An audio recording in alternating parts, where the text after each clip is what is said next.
One of the many highlights to the Earth Expeditions trip to Guyana was a trip within a trip, where we ended the class with a visit to Kaieteur Falls.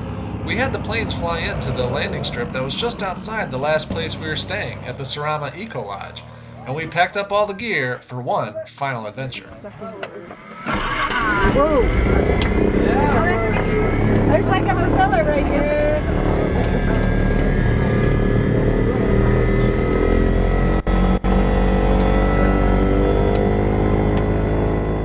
This was certainly the first time I had ever been in an aircraft of this size where I realized that I was just a leg spasm away from a detrimental adjustment to the instrumentation of our aircraft. And so with a few final adjustments, we were ready to get that plane racing down that dirt runway and up into the air to get over to Kaieteur Falls. Now, I've always been impressed by the logistics and physics of flying, but there's something about sitting right next to the pilot in the cockpit that gave me a much greater appreciation for what all was going on, when normally I'd just be eating a bag of pretzels.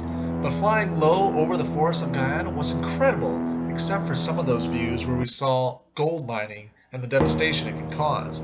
But those views of the gold mines were soon erased by the approaching view of Kaieteur Falls.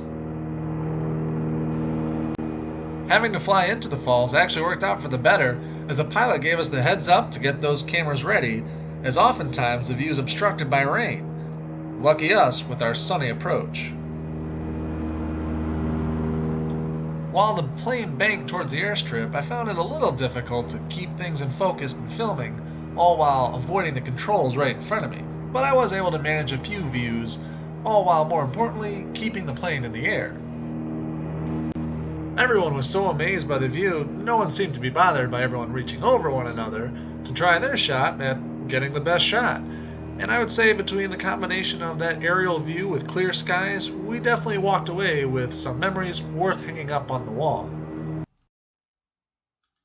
I would have to say that this is my favorite photo from the group from above, but now let's touch down and get an even closer view of the falls by touching down in Kaieteur National Park. The paved runway was evidence of the support from the government and the tourism industry, as Kaieteur Falls is definitely one of the top to-dos when visiting Guyana. Pulling up to the office, we'd be meeting up with the park guide to tell us about the park and a special little resident that could be found living in some of the plants. Nicely done. 741 feet from the top to the level of the water. The total is 822. Kaieteur National Park was established in 1929 and is covering 627 square kilometers, which is 242 square miles. The only thing you take from the park is photograph. The only thing you leave here is footprints. The only thing you kill here is time. One animal found only within Kaieteur National Park living in those giant green bromeliads is the golden rocket frog, a tiny little frog that lives out its entire life cycle down in the tanks of the plants. Once we had taken enough photos of the frogs, we all hiked on to get that first view from the ground of Kaieteur Falls, and that wait was certainly worth it. Whoa!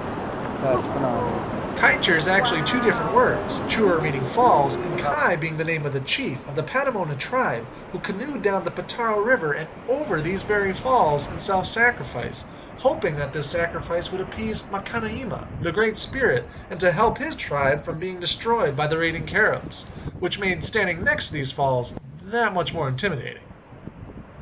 So wherever you found yourself most comfortable to take that shot, Kaieteur Falls offered spectacular views from any angle. So our Earth Expeditions course certainly found a great photo opportunity for everyone involved, but there were also a few precarious photo opportunities for the more adventurous as well.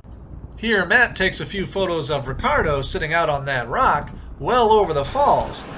But I'd have to say from my personal experience, once I got out on that rock to take a few photos, I'd have to say that the view down was far more impressive than the view of anyone sitting on it.